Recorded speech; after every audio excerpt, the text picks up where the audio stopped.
Suatu saat manakala kau diberikan Allah nikmat secara zahir atau nikmat yang ada kaitannya dengan jasmani, atau kau disempurnakan nikmatnya dengan rohani, fa'lam annahu, maka ketahuilah bahwasanya betul-betul Allah telah menyempurnakan nikmat itu terhadapmu. Tadi sudah saya katakan, nikmat secara batiniah adalah nikmat yang ada kaitannya dengan keimanan. Nikmat yang ada kaitannya dengan keimanan, yang keimanan itu hanyalah terhadap Tuhanmu, yang Tuhanmu itu di setiap saat dan waktu tidak akan pernah meninggalkanmu. Gak akan. Kau bisa berkedip karena Tuhanmu. Kau bisa melihat karena Tuhan, karena Tuhanmu kau bisa mendengar, berucap, berjalan, apapun yang terjadi pada dirimu itu satu bentuk bahwasanya Tuhanmu telah menyempurnakan nikmat di dalam dirimu manakala hatimu sadar bahwasanya semua itu datangnya dari Tuhanmu. Bahasa Islam disebut Allah Subhanahu. Kalau sudah begitu, apakah pantas kita sebagai makhluk yang lemah, kita sebagai makhluk yang tidak punya daya upaya, kekuatan apapun, lalu ngaku-ngaku apa yang timbul dalam diri kita adalah kita? Ketahuilah bahwasanya itu pengakuan nafsu dalam dirimu yang kau tidak mengerti. Mengapa kau tidak mengerti? Sebab kau tidak mau menerima nikmat yang bersifatkan ar-rahim.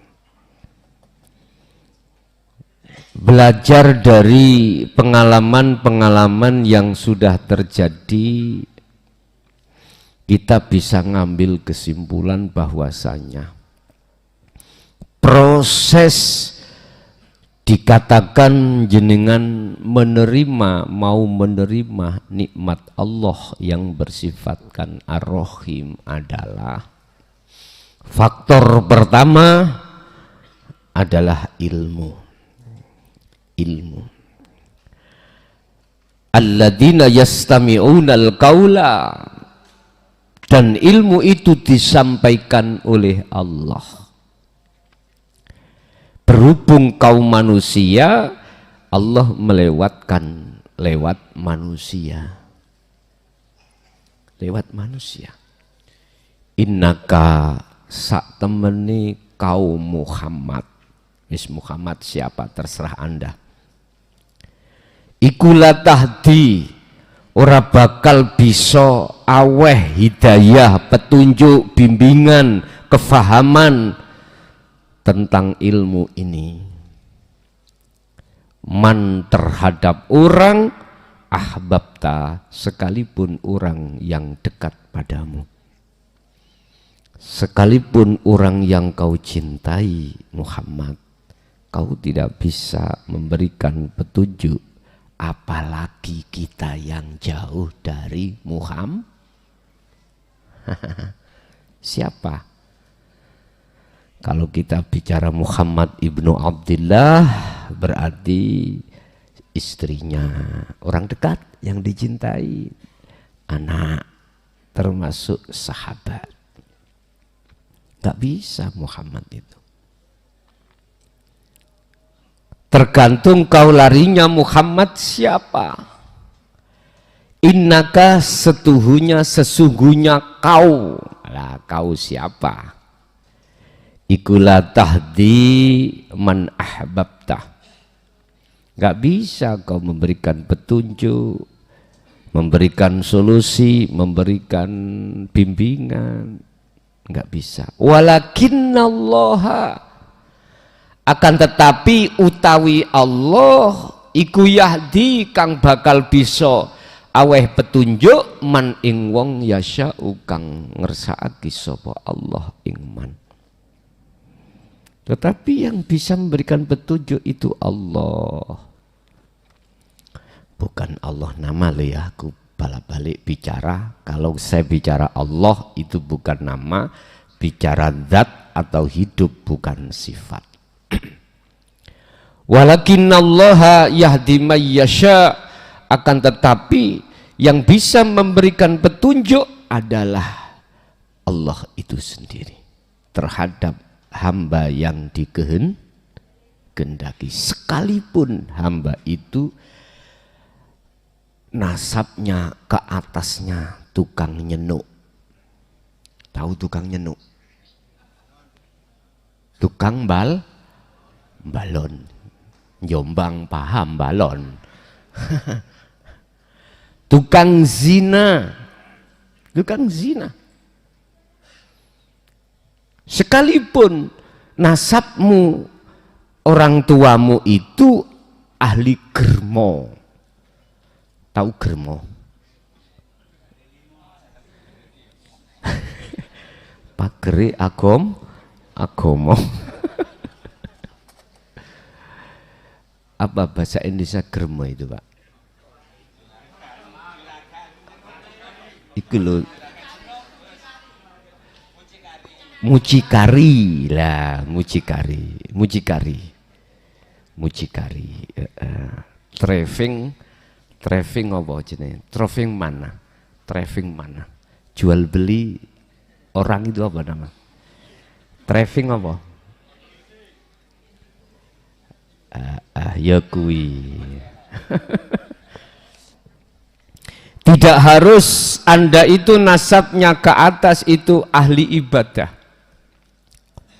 Allah katakan yahdillahi may yasha, terhadap hamba yang dikehendaki. Tidak kudu harus ke atasmu itu dzurriyyahnya yang baik-baik, nasabnya yang baik-baik miturut umum. Tidak. Itu suka-suka Allah. Siapa tanda-tanda mereka yang masuk dalam yahdillahi may yasha? Adalah orang alladzina yastami'unal qaul. Dialah yang hatinya membuka ketika saat proses ilmu itu disampaikan untuk menerima nikmat Ar-Rahim. Ini. Dan inilah Pak Bu, yang pasti dulu Rasulullah sampaikan, dan inilah yang disebut sebagai dinut tauhid. Ini belum tentu orang yang alim ilmu dohirnya mau menerima, belum tentu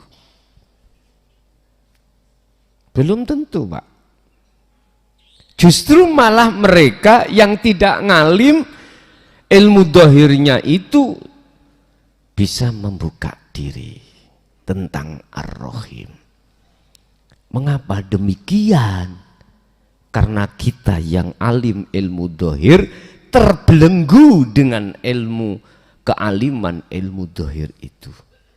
Karena dengan ilmu dohir itu mudah kita untuk mendatangkan nikmat Ar-Rahman. Nikmat yang ada kaitannya dengan urusan dunia. Omah gak melok gawe, digawe nih. Mobil gak melok tuku, ditukok nih. Mangan gak melok adang, didangno. Melaku gak melok melaku, digawa nanggone rumah sakit, beto ambulan. Mana yang nggak enak? Ya tak? Buah dari ilmu dzahir akan memunculkan satu karomah, dengan karomah itu akan bisa menarik apa yang bersifatkan urusan dunia. Ini nikmat Ar-Rahman. Nikmat Ar-Rahman.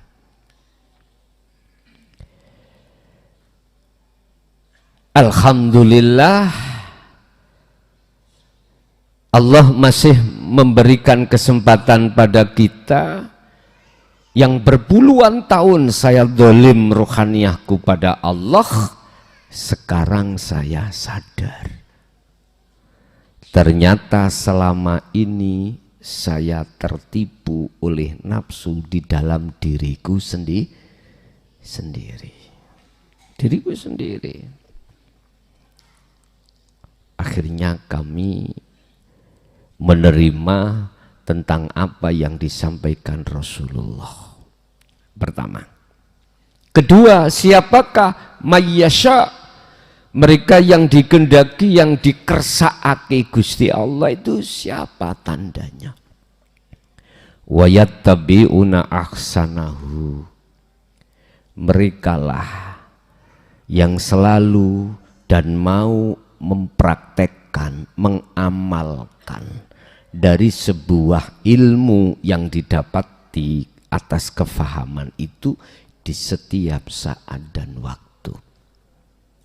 Akhirnya disebut tabi'ina solihin, yaitu alladzina yadhkurunallaha qiyaman wa qu'udan wa ala junubihim.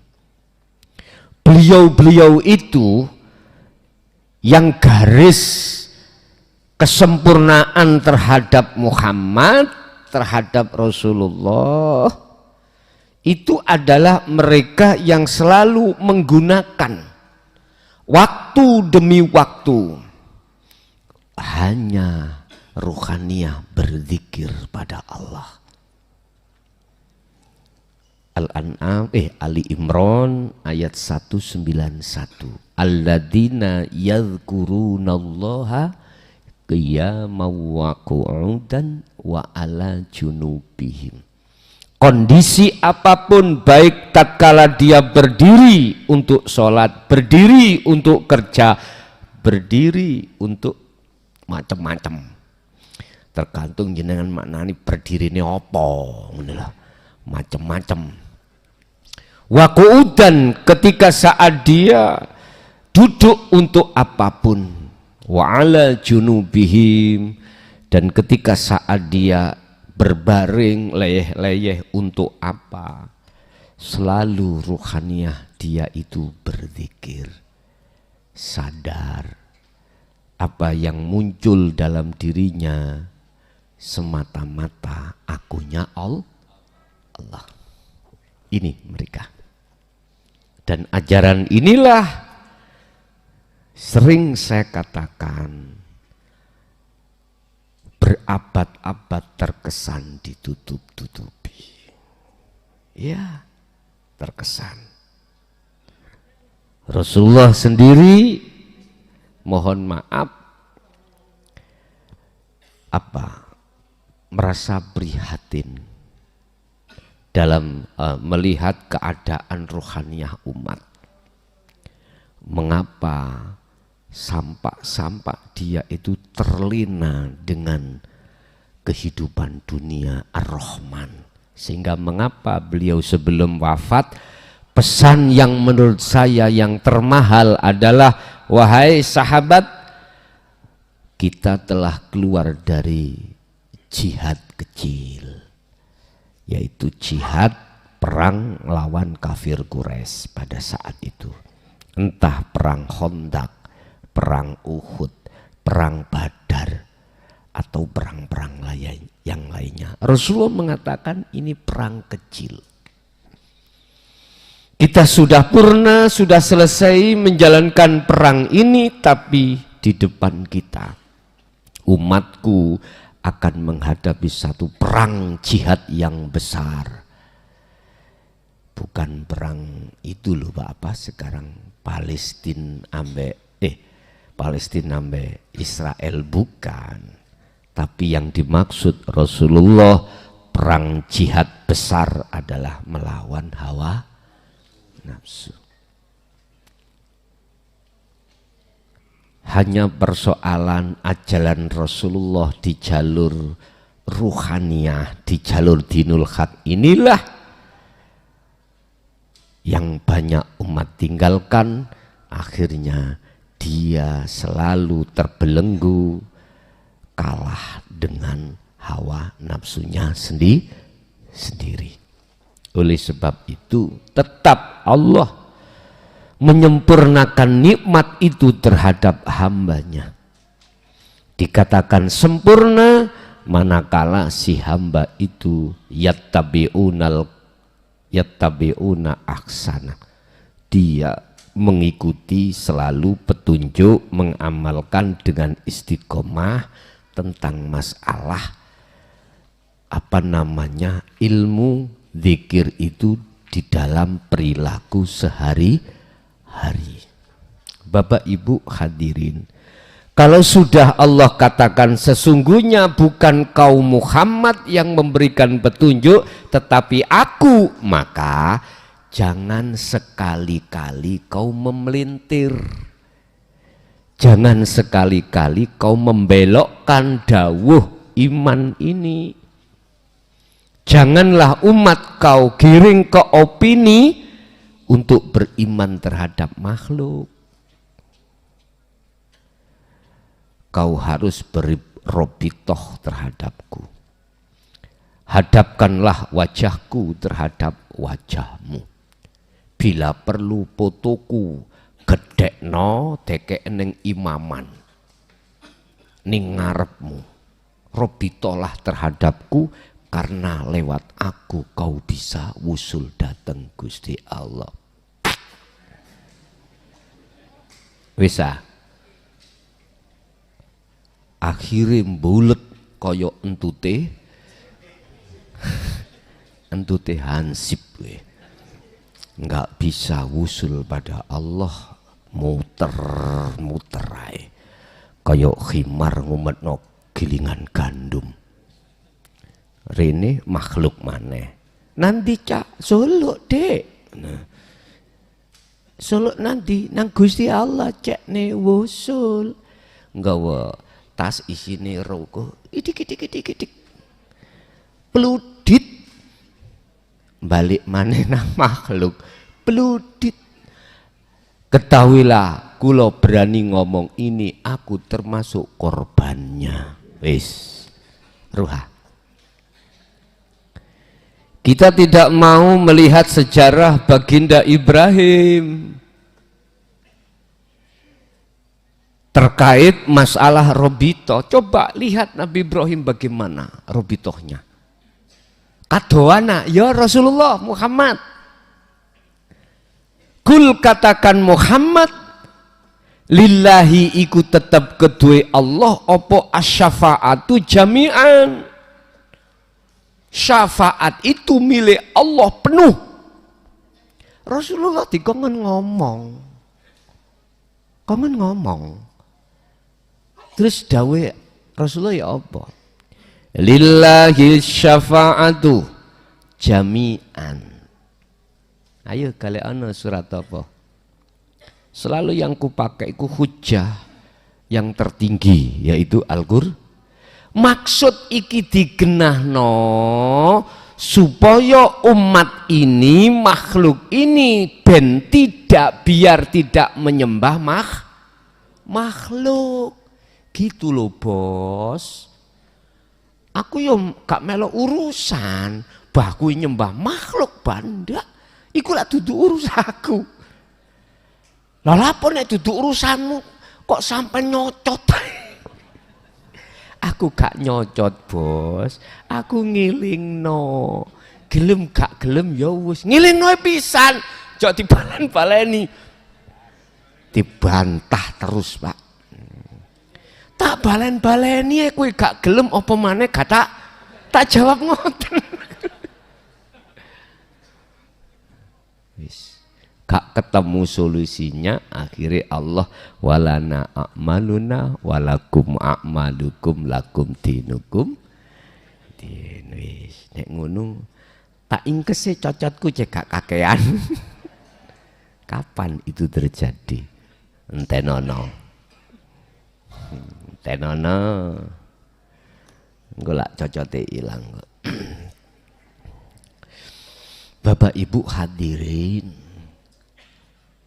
Al-Quran itu mungguh umat Islam hujah yang tertinggi. Urusan Anda gak percaya bukan urusan saya. Tapi ketahuilah, ini ana balagum minkum, sesungguhnya saya itu hanya dijadikan Allah sebagai lintasan tok. Iku mangopen nyun sewu speaker lho. Kalau nggak ada yang halo-halo, speaker nggak akan bunyi. Nggak akan bunyi. Tapi bunyinya speaker jangan harap yang berbunyi itu speaker, bos. Di belakang speaker itu ada yang bunyi. Lihatlah yang berbunyi itu. Ngantuk cah nek ngene susuwe. Wis ngundang ngaji nek ketika Sherlock kata budali. Wis titik.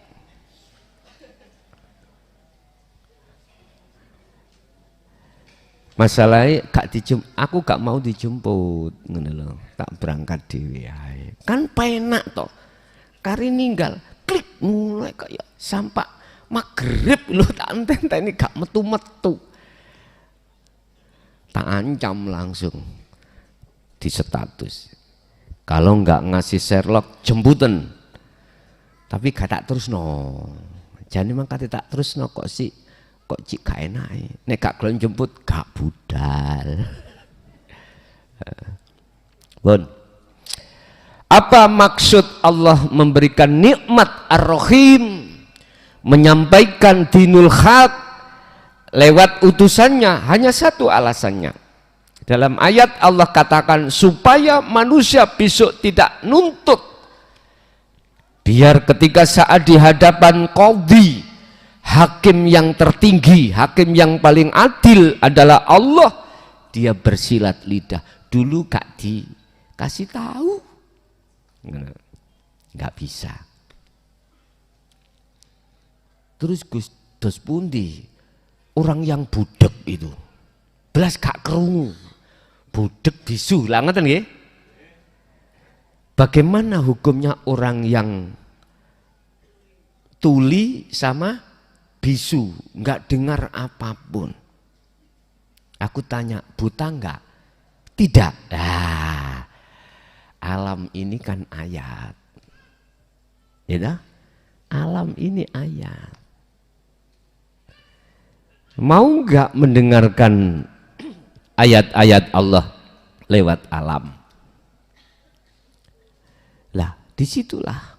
Jadi Allah sebetulnya itu sudah menghadapkan Ar-Rahim itu berbagai jalan, berbagai cara, berbagai lini.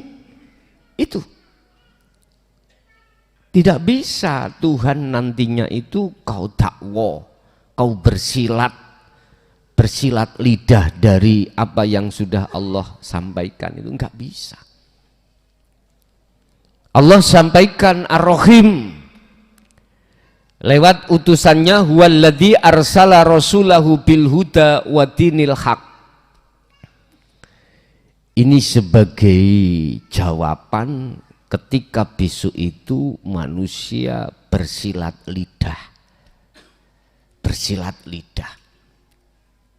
Bapak Ibu, yang kedua, mengapa Allah berikan nikmat Ar-Rahim di tengah-tengah umat manusia, khususnya umat Islam? Misalkan semata-mata untuk menolong, memberikan syafaat hidayah, petunjuk terhadap umat itu bisa keluar dari belenggunya hawa nafsu. Yang ketiga yang paling mendasar adalah supaya umat manusia ruhaniyah itu murni keesaannya hanya pada Tuhan. Iya, murni. Dengan begitu maka jatuhlah dia di wilayah yang namanya syafaat. Jatuhlah dia di wilayah rahmat Allah. Jatuhlah dia di wilayah pertemuan terhadap Tuhannya. Inilah Bapak Ibu mengapa Allah mendatangkan Ar-Rahim itu semata-mata untuk menyadarkan kita, membebaskan kita dari belenggunya hawa nafsu. Cuman di tengah umat Islam ada kelompok dua. Ada kelompok dolim, yaitu kelompok yang tidak mau menerima bahkan menolak. Yang kedua ada kelompok yang menerima dan selanjutnya dia amalkan itu. Kelompok kedua inilah kelompok minoritas Bapak Ibu. Kelompok yang sedikit sekali. Makanya mengapa bahasa syariat surga iku wombo. Ya, nyun sewu. Terasit tok sak Jawa Timur kurang ombo. Lah pancen kalau sing nggoni. Gitu. Sing nggoni ku golek kaplingan rokok kabeh. Kebanyakan mangkane ombo. Kula nggih kadang mikir, ombo sak Jawa Timur. Lah nyaponane apa ya? Kadang-kadang kula mikir ngoten nggih. Sing nyapu iki ya apa gak soro ta ngono. Iku bahasa pemikiran. Bapak Ibu hadirin, qad aflahal mu'minuna alladzina hum fi salatihim khashi'un wa qad khashiral ladzina kadzdzabu biliqa'illah. Sungguh bahagialah bagi orang-orang mukmin saat di dunia itu sudah bertemu Allah. Wa qad khashira, dan sungguh sengsara bagi orang-orang kadzabu biliqa'illah, mendustakan atas pertemuan tidak kepada Allah, artinya tidak mau bertemu Allah. Wis pikiran cung, pikiran ning dodomu, cung umur nom, umur 30 atau cung umur 80. Tetep tak celuk cung. Ngerti cung? Mboten mateni kalu ya. Ya. Empun dibalik engko diedit diganti K. Ojo. Ya. Jadi saya katakan cung, banyak anak TK umur 80 tahun. Yes. Pikiran kuning dunya sing mesti ya bongko alias mati. Belum tentu awakmu sugih, belum tentu awakmu dadi wong enak, tapi sing mesti mati. Pikiran estu pikiran. Artine persiapkanlah masa yang kekal setelah kita tinggalkan masa yang sebentar. Hiruh, aku gak ngomong jasad, ngomong ruh. Pikirkanlah masa yang kekal setelah kau pindah dari masa yang sebentar. Walaupun 100 tahun saya katakan sebentar. Estu. Maksudnya apa? Silakan kau bekerja siang dan malam, enggak melarang. Silahkan kau mewah atas segala apapun, silakan, enggak melarang.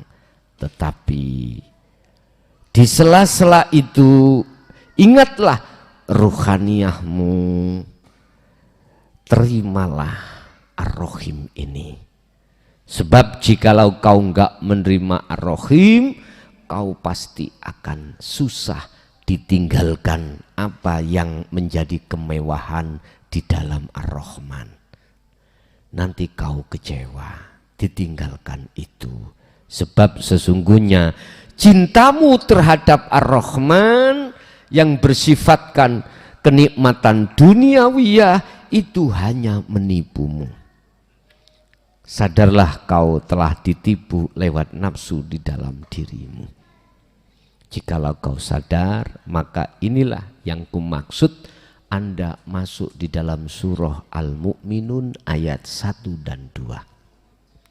Sungguh beruntung, bahagia bagi Anda ketika saat di dunia sudah bertemu Allah. Sementara yang kedua, sungguh celaka bagi Anda saat di dunia tidak mau untuk bertemu Allah dikarenakan masih kasih sayangnya, masih suka terus-menerus bertemu selain Allah. Oleh sebab itu Muhammad katakanlah, in kuntum tuhibbunallaha fattabi'uni. Jikalau kau umatku betul-betul ingin bertemu Allah, ikuti aku. Ikuti aku di dunia ini, ikuti aku.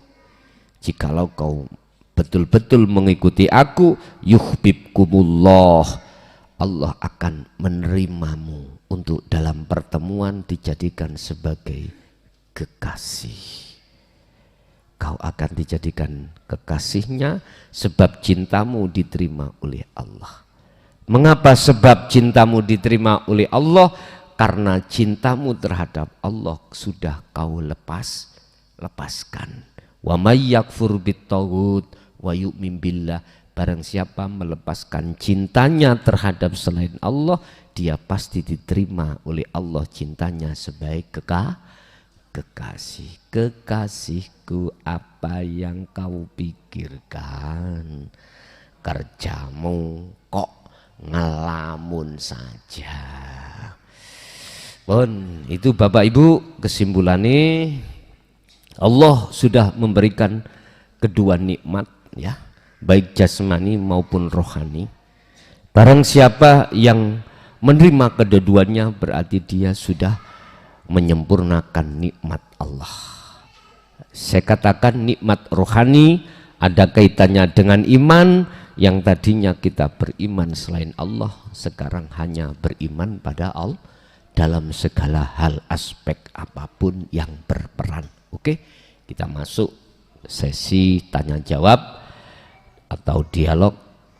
Kami persilahkan barangkali ada.